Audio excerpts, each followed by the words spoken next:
have you. And a lot of these squads are listed, or they're publicly available if you do a Google search or go to the FBI website.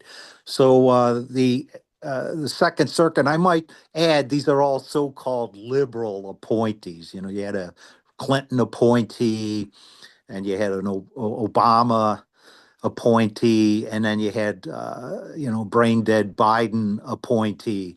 So the shit libs, as Cindy Sheehan calls them, are terrible. I found going to the Second Circuit, they're as bad, if not worse, than like Bush appointees, Bush one and two, and so on.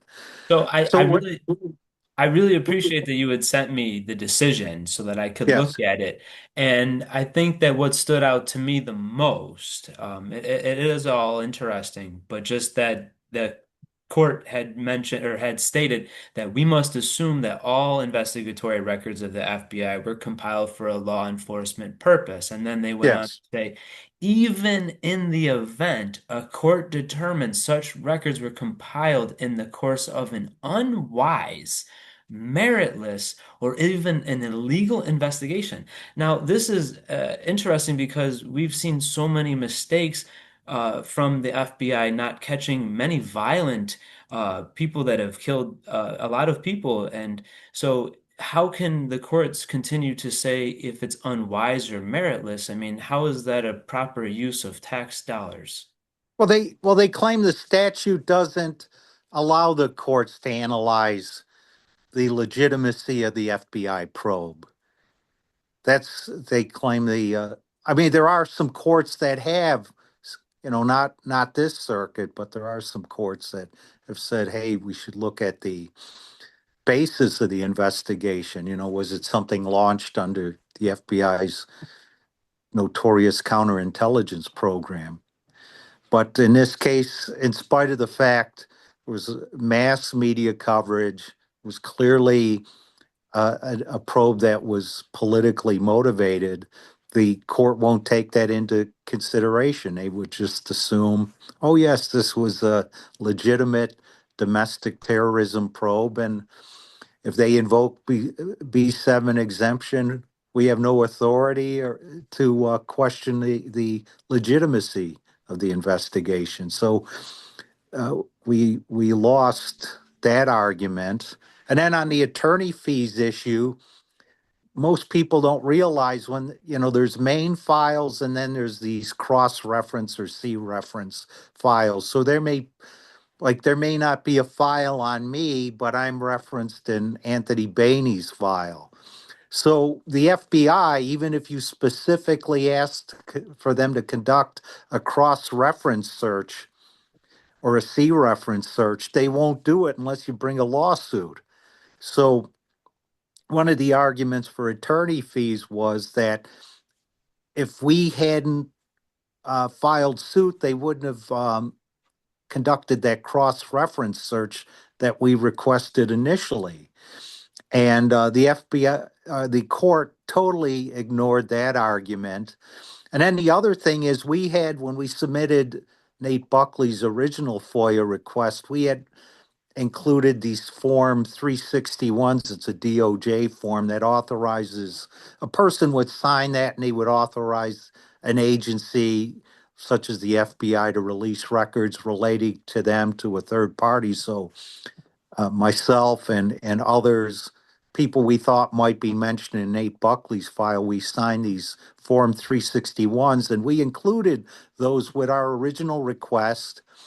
And it was weird. After we filed the suit, the U.S. attorney who was assigned to the case said, hey, Mike, could you get me new Form 361s, which we provided. So it was very bizarre. There was never an explanation offered as to why the original Form 361s provided in 2018 weren't sufficient. So we filled out the new forms and submitted those. Then we got more information. So the Second Circuit said, well, Mike, as I argued they already had these Form 361s. They should have provided this data back in 2018. The court said, well, you didn't raise that argument, which is not true. But anyway, you didn't raise it in the district court, and we can't consider it now. So they ignore the cross-reference argument, and then they claim I never mentioned the Form 361 dispute in the district court. If you look at the record, I clearly had the 361s attached to the 2018 request. So you had, from what I understand, a colleague of mine clerked for a Supreme Court in the Midwest, and the judges might give the clerks, an inkling like, hey, we want to go in this direction with such and such case. But the clerks, the law clerks, that is, have a lot of latitude. So you had some clerk who is either overwhelmed and or lazy, didn't read the record carefully, and just ignored either willfully or just because of the press of time, just didn't really look at things carefully, or maybe had a pro FBI bent. So uh, we have now, and I was contacted by someone at a law school. It's still in its infancy, but we may be filing a petition for cert with the U.S. Supreme Court. They hear very, very few cases. I don't know what the numbers are. They get thousands of these petitions for cert, and they only grant, I think, cert in like 100 cases. But Has uh, Chief Justice Roberts ever signified any interest in any of the FBI FOIA cases? Has there been any in the last 10 years that have come before the courts? I think there might have been something. There's this B4 exemption, which is business related. And so I think they've maybe done one, but they don't hear a lot of FOIA questions. Uh, God, decades ago, they had some regarding law enforcement records and what have you. But I I would should clarify FOIL and FOIA. FOIA, yeah, doesn't matter for or just FOI. But so we'll see.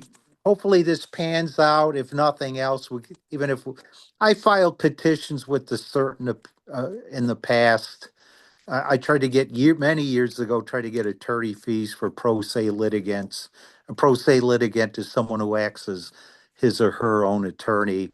And at the time, the circuits were split. DC granted attorney fees to non-attorneys, and the Second Circuit said you at the time you had to prove you diverted time from income producing activities, which if you think about is pretty absurd because if you're working on a FOIA lawsuit pro se, you're diverting time from not only income producing activities, but from leisure and other things you rather, spend your time on. So the I filed that, and uh, that was a trip. I filed a couple of others without success, but who knows? Maybe with a major law school involved, assuming they do get involved, at least they'll look at it hopefully a little more carefully. I definitely hope so. I mean, what do you think about reaching out to the local media? I mean, some of the major publications have kind of disappeared, like the Buffalo News isn't even printing in Buffalo, I don't believe. Yeah, they print in Cleveland. Yeah, so um but there's still other media to reach out to. Have you considered any of that at Yeah, all? I would talk to Jeff Kelly or Jim Haney at Investigative Post, and I would note Leslie Pickering has a FOIA case that we filed on May Day 2014. That case, well, just had its 11th birthday this year. So that's still, I think the only outstanding issue is the attorney fee issue. So, and the records there are much more voluminous than Nate Buckley's case. So that's still pending. And then we also learned through these requests that we made that the CIA was copied on a document that the FBI generated. So we have a pending case before Judge Villardo against the CIA. And then we have another case pending for records regarding Scott Crow, an activist based in Austin, Texas, and Judge Fascio. And I like Judge Fascio. If I'm dating myself, but he used to be the corporation counsel for the city of Buffalo.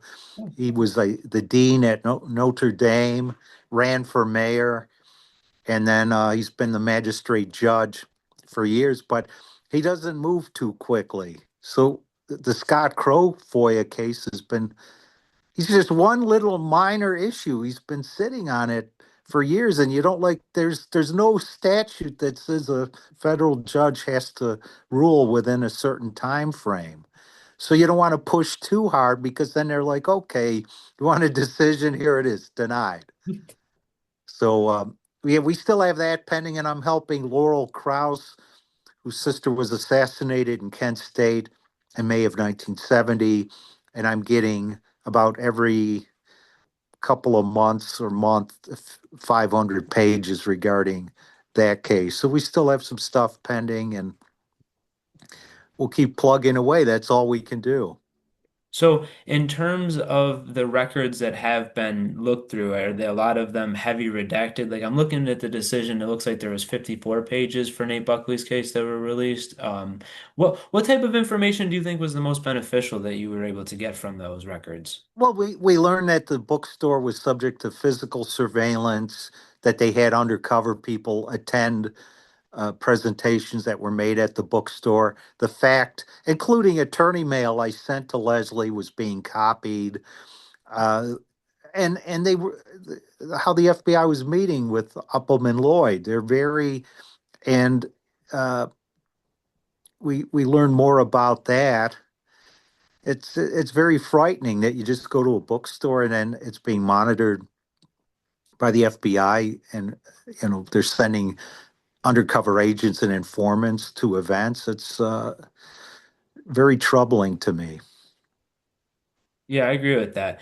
And then what would you say to those who would say, I'm not politically motivated. I don't really care about politics. I don't care what the government does. I just go to my job. I'm just looking for my paycheck at the end of the Friday or every biweekly So what do I think is going to happen where it would affect my life if you're Well, one of people should be concerned. All of these agencies have publication monitoring programs. So, say you write a letter to the editor or what have you, and you strike a raw nerve. For example, with the IRS, they have, well, now in the electronic age, but they used to have a newspaper. What was it? A newspaper mounting form. So if they saw an article or something to the everybody's column, they would clip it out, paste it on this form, and then send it to appropriate channels. And then, uh, if warranted, a probe would be launched against that person. But I think even if you're not super politically aware, maybe totally apathetic, you should be concerned that your tax dollars are being squandered on these spurious investigations of people who are whole political opinions are involved. They don't even have to be super activists. That they should find that troubling because you never know when they may come for you. Yeah, I think that's a very important sentiment and takeaway from this as well.